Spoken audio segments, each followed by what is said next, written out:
we don't have to try to change their minds. Right. That is what the villainess that I have played does.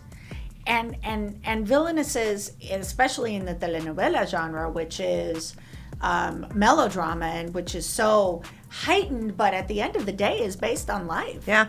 You know, there's no way that these writers are coming up with these stories because they didn't happen. They're coming up with these stories because they did. There's a lot of villanas. It may be extreme, yes, and they all look different.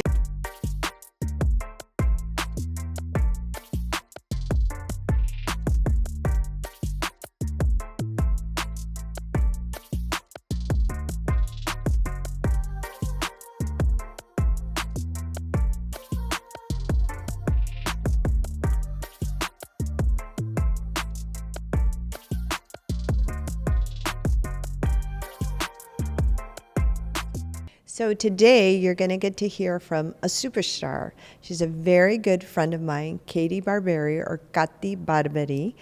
She is really internationally known.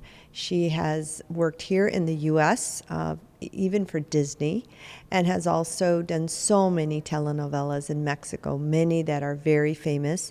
You'll recognize her immediately when you see her, but more importantly, you're going to hear her story of how she's been an actor for a very young age, since the age of 10, a singer, has done all these roles, has triumphed, has transformed herself, and has really become a powerhouse now in the industry that she so loves.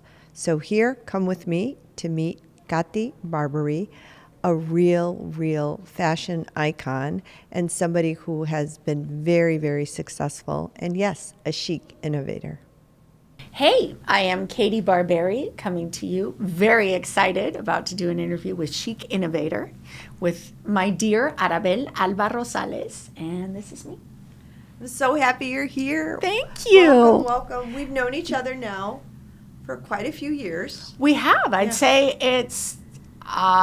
we're approaching a decade. Yes. We are. And it's gone by so quickly. It has, because we are in and out of beautiful Chicago, and we are always working, we're always traveling, we're always innovating. Yes. Innovating as women and as artists. I've got to tell you, I am so proud of you, happy for you. You know, you're always beautiful. But lately I've seen like more of a glow from you. So I want people to get to know you. A lot of people have seen you on the screen. They've seen you in theater even recently. Mm-hmm. And then I know you have a movie which we'll talk about that just came out recently. Yeah. But incredible. You started at a very young age. I did. 10 years old, is that correct? 10 years old. I was quite the tadpole. Yeah. But by the time I was 10, I was already a very frustrated artist. Okay. My mother was a singer-actress. She is still with us, and I'm actually going to see her shortly, which will be lovely. Is she here in Mexico? She's in Illinois, but not in Chicago. She's Okay. in another part of Illinois. Okay. So once I finish all of this type of wonderful stuff, I'm going to go and spend some time with her for a couple of weeks, which Hi, will Mom. be very We'll exciting. show her this at Hi, some point. Mom. Audrey Anderson. She was a theater actress and singer. And my first recollection of wanting to be a part of this industry is that she did La Novicia Rebelde, which is the Sound of Music in Mexico City. Now, my mother is American. She's not Latina by any stretch of the imagination. She is so gringa. She should be arrested. She's so gringa with the apple pie and Clint Eastwood and baseball and all that stuff. That's her world. And she got together with my dad, que en paz descanse. We lost him 6 or 7 years ago, Ernesto Barberi, a wonderful hotel administrator from Mexico, from Celaya. And I don't understand, they say love conquers all. I'm still not sure how they got together. And did they meet? Curious. Did they meet at the hotel, or did he see her in theater? Or? He was the front desk manager of a hotel in Rosarito Beach in Baja California, and she was a lounge singer. She had taken a contract to be a lounge singer at that hotel. So she was always a singer, and when she did La Novicia Rebelde, of course, the Von Trapp children, there were 7 of them. Yes. And so the youngest was Gretel, and she was supposed to be 5, and I thought that was perfect for me, and I said, well, I should be playing that role. Oh. And the director, who was Enrique Jimeno, which is a famous conductor, also may he rest in peace, who was a part of a duo. He and his brother were very famous in Mexico, conductors and composers, etc. He said, we can't have any children on the stage younger than 8 years of age. And he was absolutely right. I mean, you could literally get bored and get up and walk out. Yeah. When you're 5. You don't have a notion of that. Right. And I felt that they were accusing me of being very unprofessional, and I was very upset by that. And I was at 5 shouting at age, 5. yeah, at 5 shouting age discrimination. So there were 2 little girls playing the role of Gretel, so that they wouldn't saturate them with the role, because they were doing the show, I think, from Thursday to Sunday, and 5 or 6 shows a week. And so I would put on the wardrobe of the little girl that was not working that night.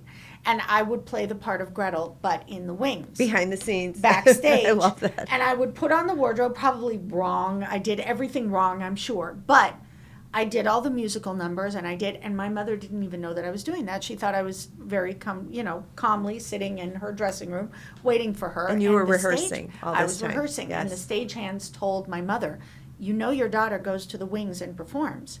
So I felt like the applause was for me, and I felt like the laughter was for me, and I was already a frustrated artist at 5 years of age. So when I started at 10, I started doing a play called Watch on the Rhine by Lillian Hellman. It was actually a very serious play about a Jewish-German family that hid in the German, I believe it was the mother of the grandmother's house during the Third Reich, during World War II. And this is in Mexico? This was in Los Angeles. You're in Los Angeles yes, now, okay. I'm in Los Angeles, and that was my debut at 10 years of age. Okay, your parents were still together? Or they were not.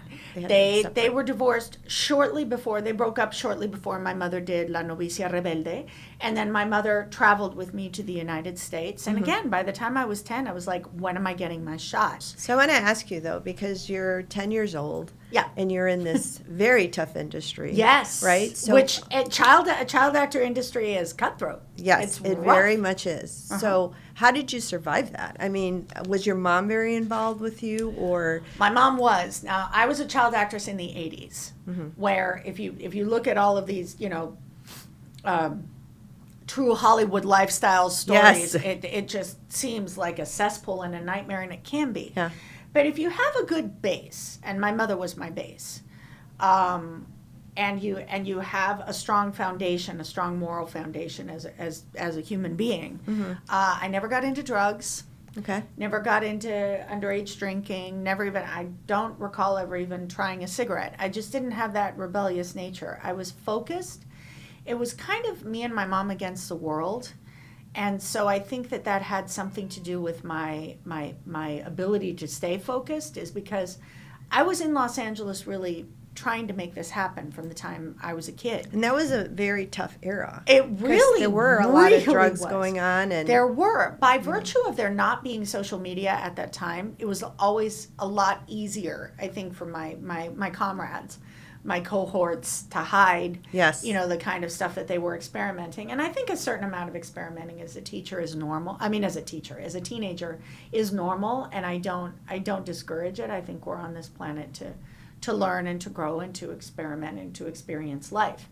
But in my case, in order to stay focused, and also, as a child actor, you have to maintain a GPA, you have to maintain a grade average in order to be able to work. That's something really cool that the Actors Union in the United States actually does have. That's great. SAG-AFTRA for child actors, is that you have to maintain a C+ or higher grade point average in order to be able to work in the industry. That's actually pretty tough, because you're working full time sometimes, right? And then you're trying to go to school and well, learn the as rules much. for child actors is that you do have to do 3 hours of school. You can either do them at your school or you can do them on the set. Okay. But you do have to do that, and child actor teachers are a very important part of the entertainment industry. I knew that I had to get through school, and I wanted to get through school successfully.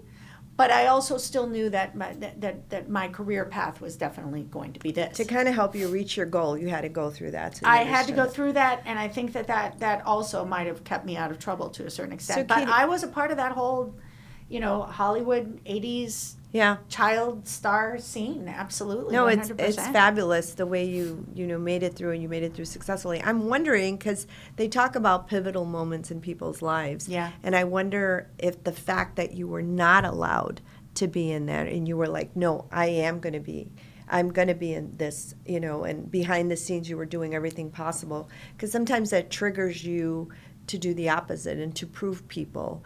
I wonder if that little voice was what partly triggered you to I keep definitely going. felt like I had something to prove. Yeah. Yeah. And I've had to question that about myself.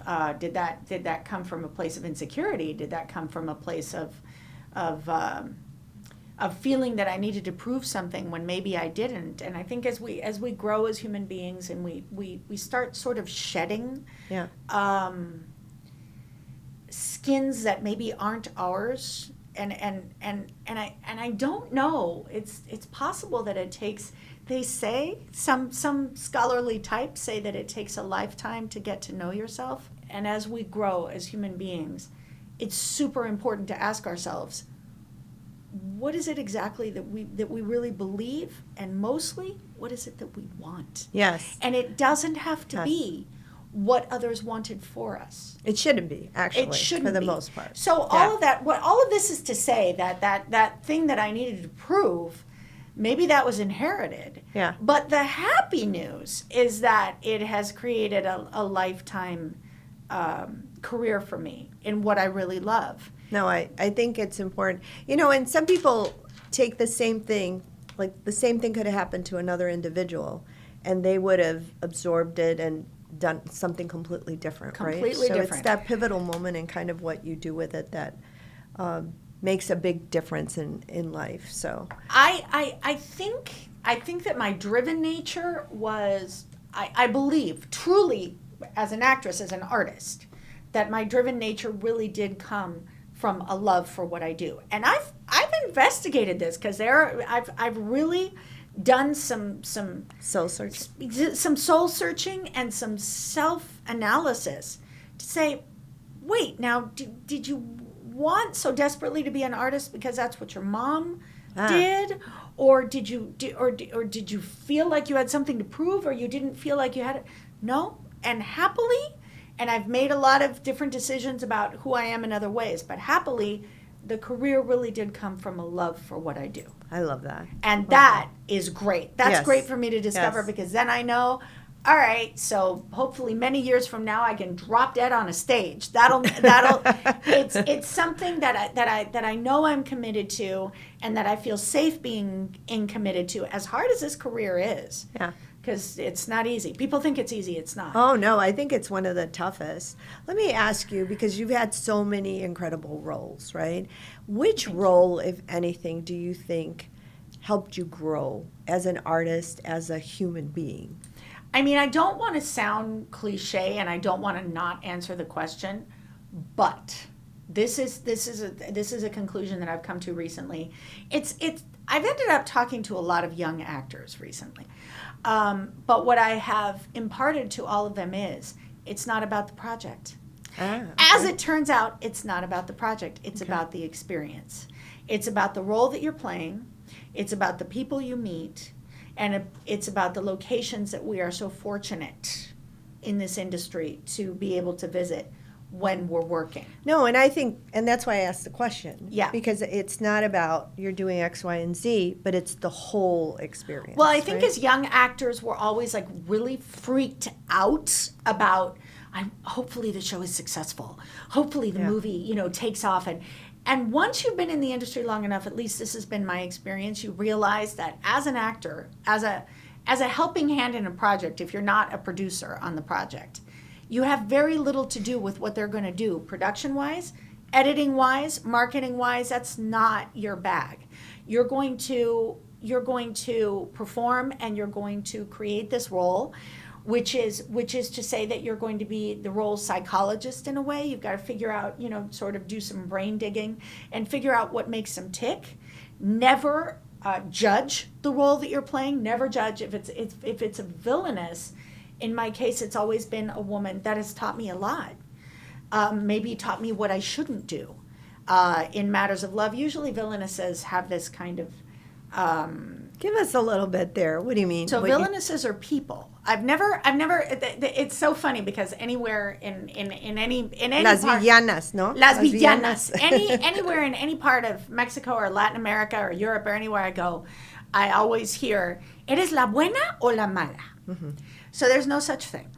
There's only a woman that makes the right decision, meaning, because there are situations one might get into where you're being judgmental if you say it was a right or the wrong decision, but that makes a decision that is spiritually grounded when one falls in love. And then there is a woman that makes the decision based on ego or based on insecurity or based on depression or based on loneliness or based on envy.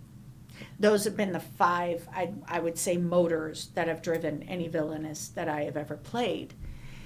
And the thing that I've learned from these women, because you learn from all of your characters, you either learn a life lesson that is, again, grounded in spirituality and grounded in moral fiber and grounded in intelligence and making the right decision for you as a woman. You're like, wow, when you play a professional woman and you see her, doing things that maybe you haven't even done as a professional woman and making those kinds of correct decisions, you're like, cool, I'm going to apply that to my life. But with villainesses, especially in matters of love, what I've learned is don't choose that which does not choose you. Mm-hmm. And that applies to any matter in life. Don't choose what does not choose you. I know we need time as women to figure out if a man that we like is choosing us or not. Mm-hmm. There has to be that time because there's different levels of choices. Mm-hmm. A man may choose us to hang out with for a little while. A man may choose us because they want a relationship with us. A man may choose us because they want to marry us. A man may choose us for the wrong reasons, maybe to shine a little bit of our light onto them if they have those kind of aspirations. I've had all of that happen.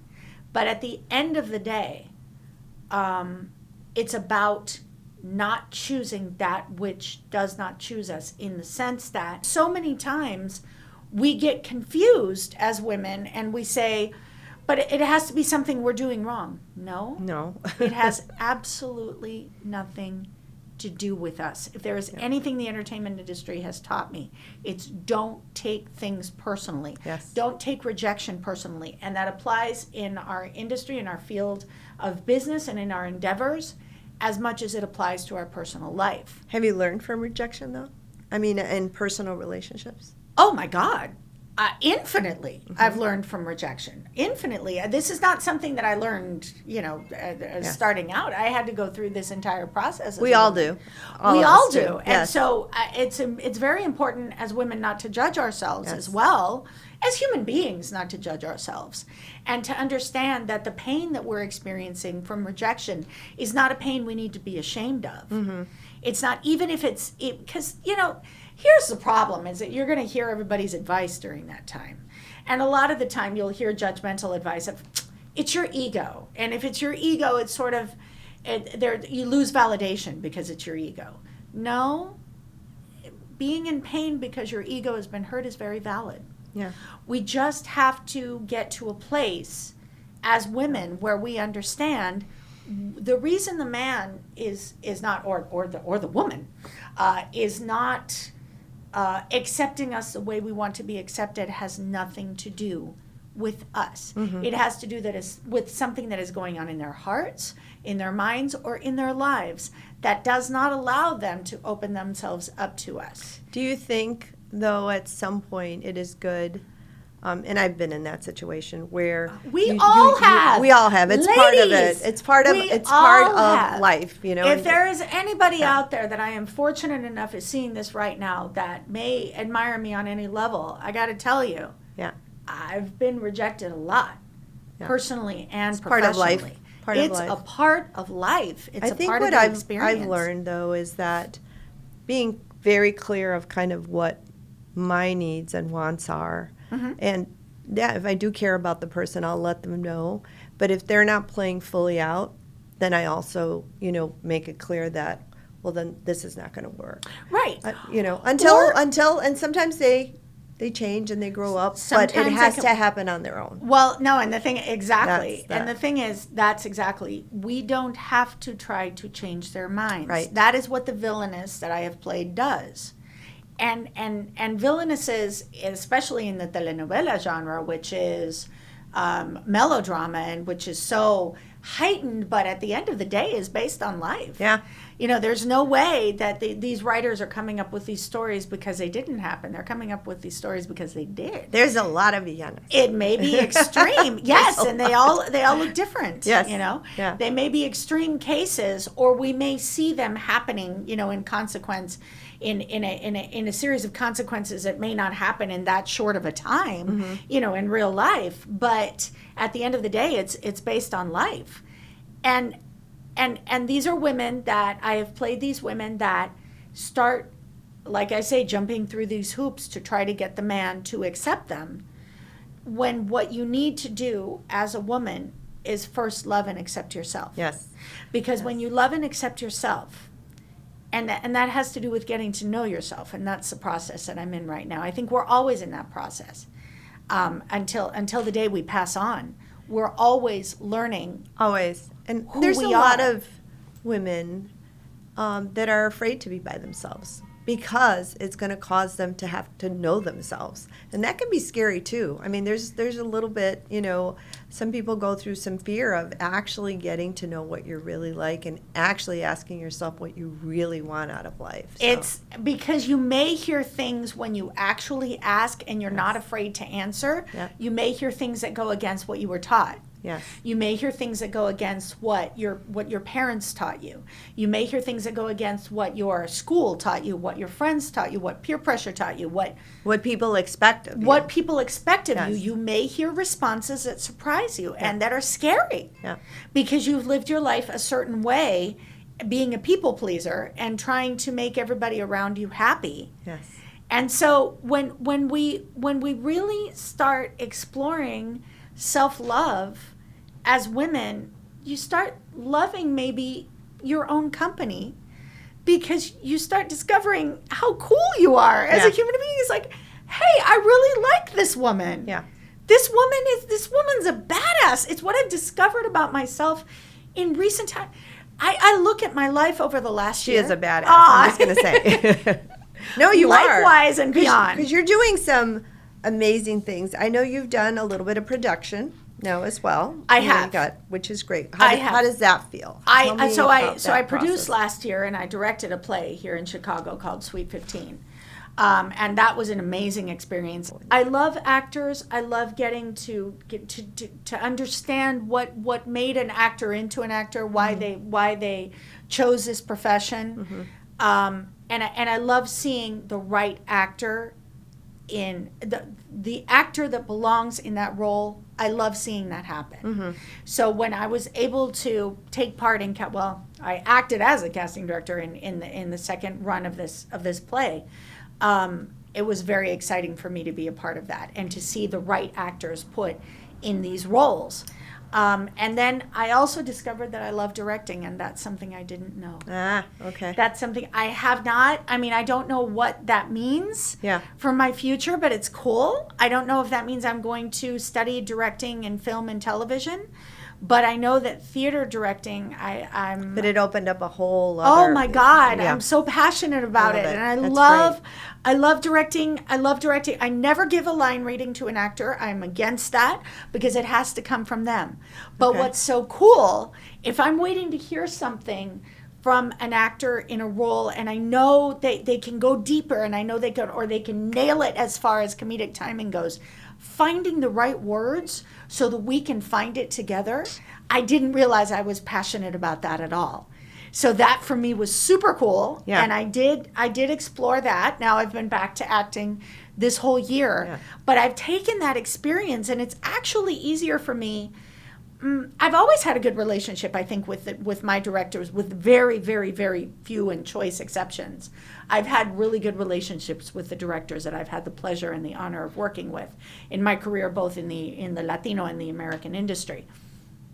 But now, taking this experience as having directed now, it has actually improved my communication with directors. I would imagine that it would have. And Yeah. also on the production side, if you're doing producing, it gives you, I love, as you know, I love producing. You love I producing, love producing. and you're amazing at and it. I love going into the details and then big picture, and then I love the marketing part, communications part of it. Well, but it's I got to tell you, but it's a whole different ball game. It's a whole I now different understand producing in a way that I didn't before. And I understand the limitations that we face, especially budget-wise, time-wise. And budget-wise, that's sometimes, that's so difficult for it's people to really understand. tough because we would all love to have Jack Nicholson in that part, wouldn't Yes. we? Yes. There are reasons why actors are cast in different roles in different projects, and it's based on budgets. Everybody would love to have, the A-list actor in their project. Many producers cannot, and yet they have to forge forward, if you will, with faith that the actors that they have cast that are within their budget to offer them the role, and within their budget to ask that they be a part of the project, that they still pull out those roles in a way that are going to make all the difference for the project. For me, producing, the art of it is getting everybody to believe in their role. Yep. And then getting them to want to do the best in their role. Part of it is directing, part of it producing. But when you get that and then you bring everybody together, it's like an orchestra, right? It's like a director of an orchestra. Absolutely. And then the harmony is incredible. Incredible, and you can feel everybody in their place, Yeah. contributing exactly what they are meant to contribute to the project, and more. And more. That's and the more. key. Yes. And maybe I understand that now better than I ever have. So I have a question for you. So if you were asked, you were given the option to play 3 different roles, and these roles were Marilyn Monroe, Lucille Ball, or Wonder Woman, which one would you play? Which one would you want? Wow. Lucille Ball. Lucille Ball, why? Because I love comedy, and she is a comedic genius. Yes. I think it would be very scary to attempt to reenact in any point of playing that role. To reenact those moments of her comedic genius would be terrifying. But the thing about Lucille Ball is that she was a woman in front of the camera, but she was also the woman behind the camera. Exactly. And she was a very shrewd businesswoman. I have not seen Nicole Kidman's performance as Lucille Ball. I can't wait to see it. Yeah. I haven't seen it either, but I'm tempted to see it. I want to see it so badly. Yeah, and she also had a very passionate and difficult marriage with Desi Arnaz. Very tough. And if I may call in a second in line, Marilyn Monroe.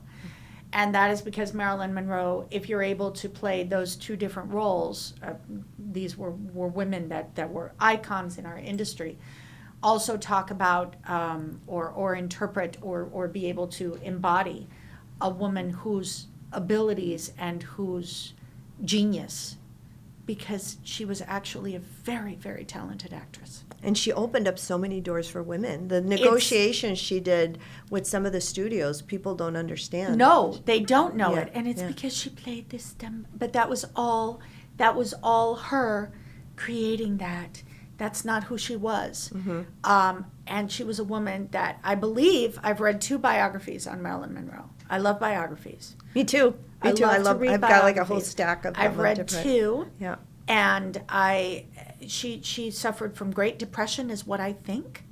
She had a very, very traumatic childhood. And so if you're going to explore a woman that had a very long life in this industry and was able to, albeit the disappointments that she experienced, because of course she did, Lucille Ball, in this industry. But she was able to embody that businesswoman in front and behind the camera. It would also be very cool to interpret a woman whose potential was so cut short. Thank you so much for that question. I've never been asked that. Thank you. And thank you for answering it so eloquently. That was great. It's the truth. No. And you're doing now, tell me, because you just did a movie. Tell us a little bit about that, how that happened. And then tell us about that, and then I've got a follow-up question. Well, that happened in so many ways, and it's crazy. I'm going to tell you everything. We were just talking about a woman who didn't know herself. and that is why she was fixated on the man that she was with. I play Liz Averill in a film called Casi el Paraíso, Almost Paradise, which is based on a book by Luis Spota. Luis Spota was a novelist and political commentator in the 50s and 60s in Mexico, and it's said that Casi el Paraíso was the first bestseller written in Mexico. Not in Mexico because there were bestsellers that were obviously translated and that were written by authors from other parts of the world. But Luis Spota was the first Mexican novelist to have a bestseller. Oh, okay. And this film is about this book, which was then brilliantly transposed to a film script by Edgar San Juan, who was our writer, producer, director, and who first read Casi el Paraíso when he was 13 years old, and it encouraged him to become a writer. But when he bought the rights to Casi el Paraíso, he was just a writer. He had never produced and he had never directed, and this project became his life's mission, and his life's role was to create this film. I first auditioned for it in 2020, in the midst and in the jungle of the pandemic, when this was a film that was going to be filmed in Mexico and Italy, and was eventually. But at the time, as we know, the pandemic hit the entire world. Wait, but I remember during the pandemic, I didn't get to see you a lot because I kind of lost you during the pandemic. I did a self-tape of this. I shot the audition in my living room. Okay. Because that's how all auditions were being done Yeah. at that time. Yeah. And I really wanted this part. I wanted to play this role desperately, and nothing happened with this movie. About April of 2023, my manager sends me an email and says, "You need to get this on tape tonight." And it was the scenes, and I opened the scenes in the script, and I said, "Oh my God, this is it. This is the movie that I auditioned for 3 years ago." Wow. And I sent in the audition, and the audition was one of the best auditions I've ever sent in. Why? Another life lesson that I learned: when something is for you, ni aunque te quites. Yeah. When something is for you, you cannot get in your own way.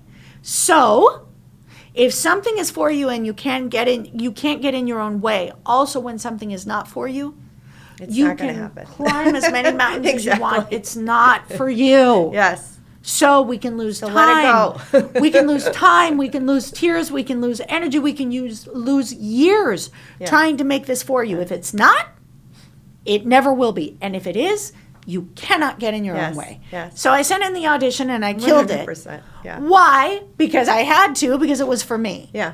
So the next day, in the morning, my manager contacts me and says, "You need to go to Polanco," which is this ritzy part of Mexico City that we all love. We love Polanco. Yeah. And meet with the writer, producer, director, Edgar San Juan, and meet with the head of cinematography, and meet with the other producer, and meet with first AD, and all these people you're going to meet. Now, this was happening quickly, so you were moving on it. So quickly. Yes. April Yeah. of 2023. I walked in. First thing I saw was at the casting director's office, there was no one else there.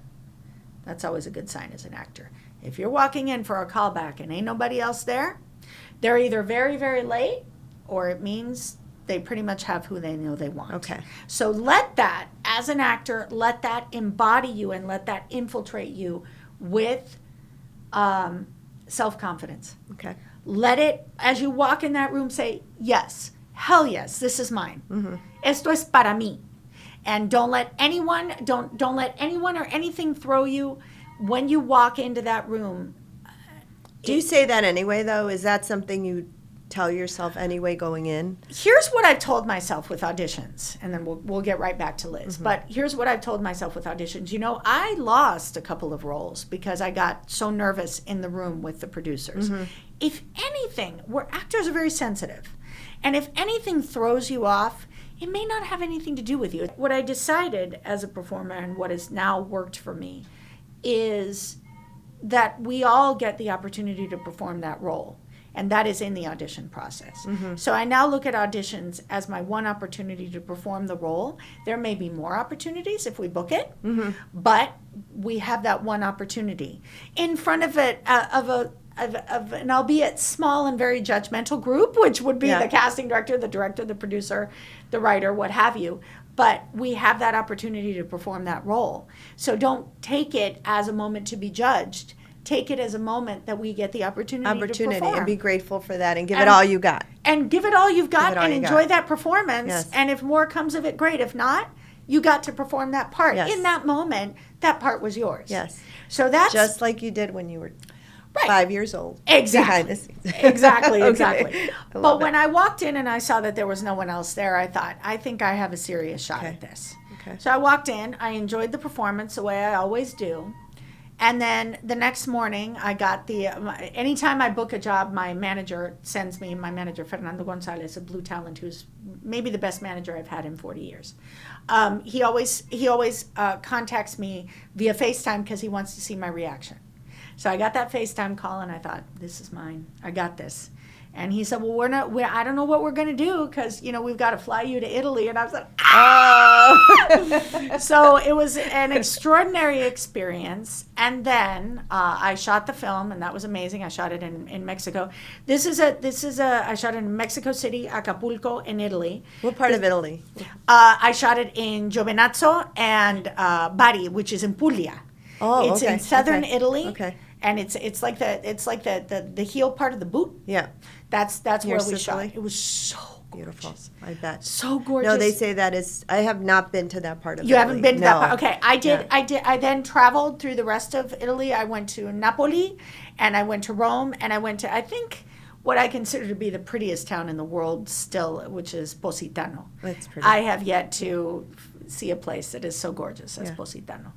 And so I traveled through that part of Italy, and now I've got to explore, of course, Florence and Italy, so and romantic. Venice, and I'm just saying. it's just it's just dream. exactly what it's been told, what everyone has told us that it is.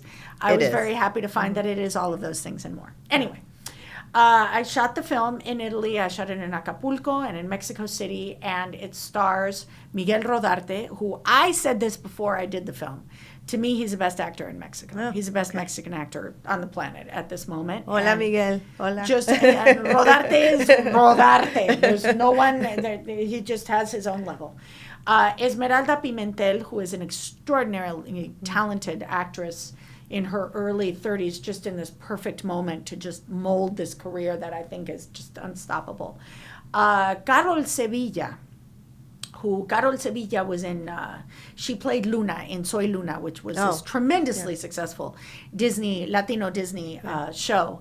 And she and her team picked with great care what was going to be her film debut. And for us, it was a joy and an honor. Oh, and this was her film debut. This was her film debut, Okay. and she is unbelievable in this movie. She's just incredible, and I adore that girl, and I adore her mother, and she's a very focused young actress, and she's one of these young actors that I've had the opportunity to share my experiences with, and I'm very grateful for that. And then two unbelievable Italian actors by the name of Andrea Arcangeli, who's the protagonist, and Maurizio Lombardi. And they're just incredible in this film, and it's shot in 3 languages. It was shot in Italian. My character spoke nothing but English. She doesn't speak Spanish at all. Okay. Liz Averill, and then Spanish, of course, in the part of the film that takes place in Mexico. And it's about an Italian street urchin, basically the son of a very low class prostitute, who by a series of circumstances gets to Mexico and convinces everyone that he's a count. He's an Italian count. Okay. And it's about how we as Mexicans are sort of, because Luis Bota was also a political commentator, he also put into the confines of this story the sort of moraleja, the moral behind it, the lesson behind it, if you will, as Mexicans, that we're exceedingly impressed by foreigners. Mm-hmm. Mm-hmm. And so this young man, Malinchistas, right? Malinchistas, exactly. And so this young Italian man is able to convince everyone that he's a count just by virtue of being Italian. No one questions it. He confuses and fools people who are intellectuals, who are wealthy, who are politicians in Mexico. He confuses everybody just by virtue of being Italian and a little bit of knowledge of how to play that out. And Liz is a woman madly in love with him when she brings him to Mexico. He is a younger man. I do not believe in age in love. Mm-hmm. I believe that love is love. I believe it. I mean, I don't believe in age or sex or genre.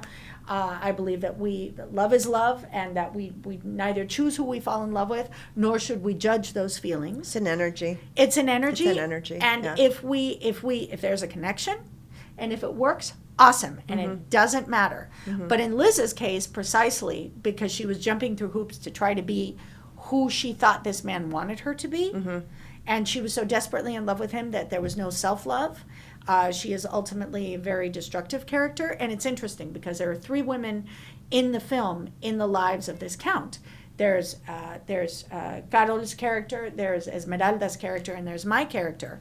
My character is the oldest of the 3, but she's also the least mature.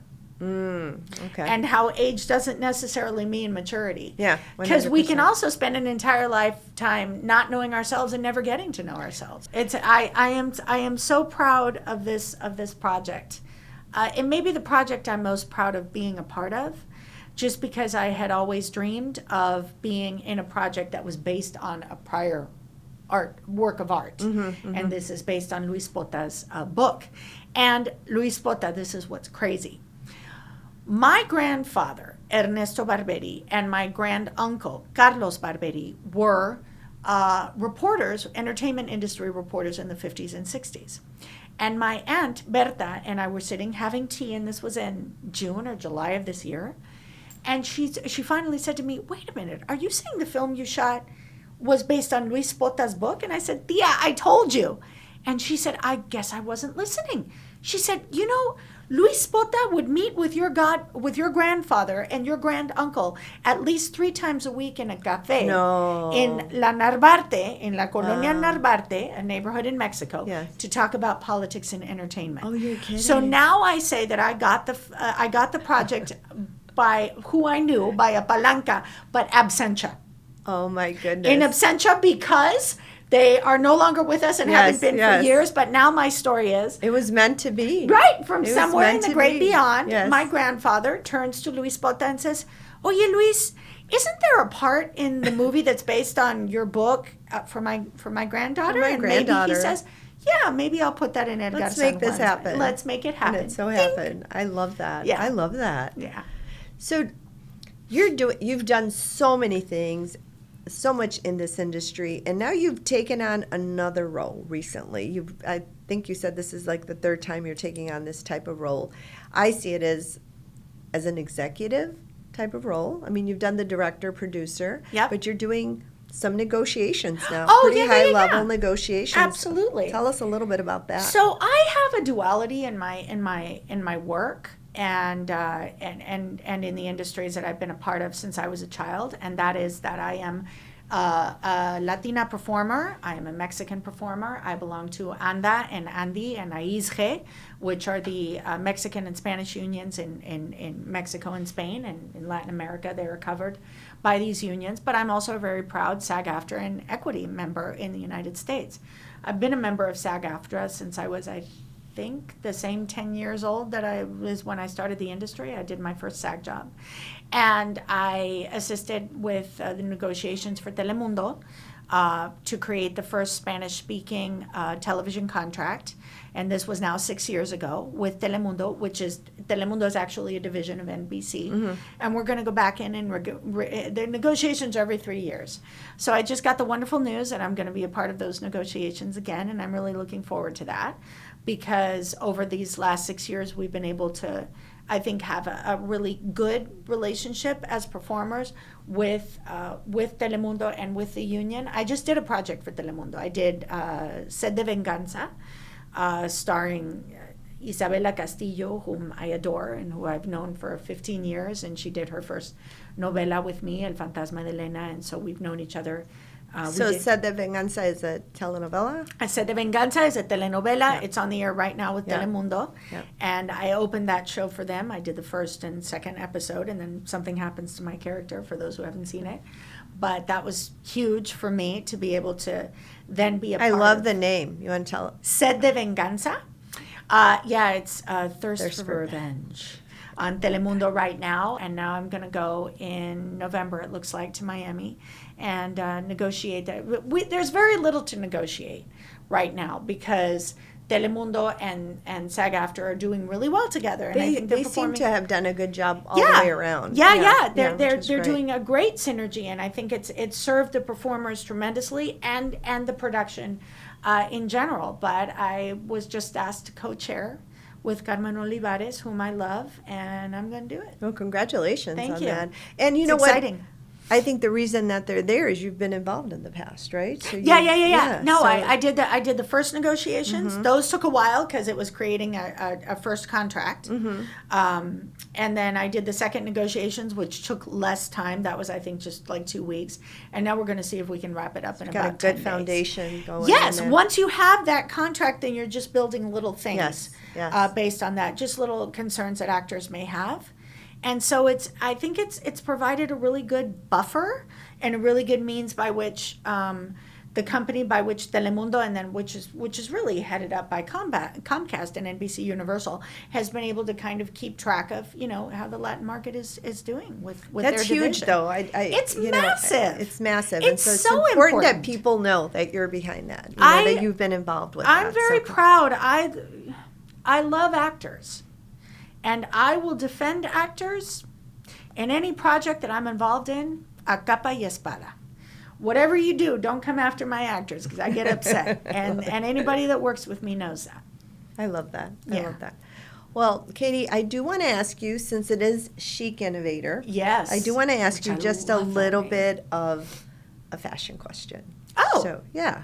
My So- God. Yeah, we How have to, I fun. mean, and you always look fabulous. Thank you. Which I love. Thank you. Everything. Your look. I know today hair and makeup was by.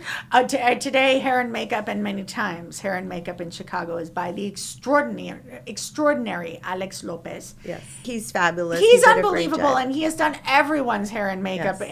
in the Latino industry. I and did he's have a just- young lady from Mexico that is now working here, Antonella, and she's actually worked with Alex in the past. as Yeah, well, I and know is a- Antonella. She's a Yeah, sweetheart. yes. Well, So- you look great, but I Thank want to you. ask you: do you have a favorite accessory? And think about it a little bit. Yep. If you do have one, what that is, and why it's your favorite, and how it makes you feel. I mean, I think right now, I'm gonna have to go with my white movie star Ray-Bans. Oh, okay, okay. Yeah, love that. I'll grab them and show them to you in a second if I can grab my if Alex if you're Alex behind the scenes is if you're, moving if quick. you're BTS extraordinary Alex Thank can you, show Alex. us can show us these Ray-Bans. They just kind of embody me right now. I do have a In white, okay. in white, which is bold. I've got to tell you, white is bold. Yes, Not everyone can pull that off. I have a weakness for love dark that. glasses. They are my favorite accessory. Okay. And I just acquired these in Guadalajara. Ooh la la. Oh yeah, you pull those off. And Brilliantly. it's a dangerous thing. You know, you can mess up buying white glasses. But I said, I'm in a moment in my life where I feel like I have the gonads to wear these. I love it. So how I love these. how do they make you feel? Like why are they your favorite? I think I'm just in a moment right now where I'm kind of able to say, hey, I'm out there. I'm out there in every way that I possibly can. I'm here. Be. I'm out there. I'm here. Yeah. I'm here. I'm out there, and I have the faith in myself to wear these kind of bold accessories. I love it. I love Yeah. it. Well, But I'm huge into fashion. I mean, I guess my favorite designer is Valentino.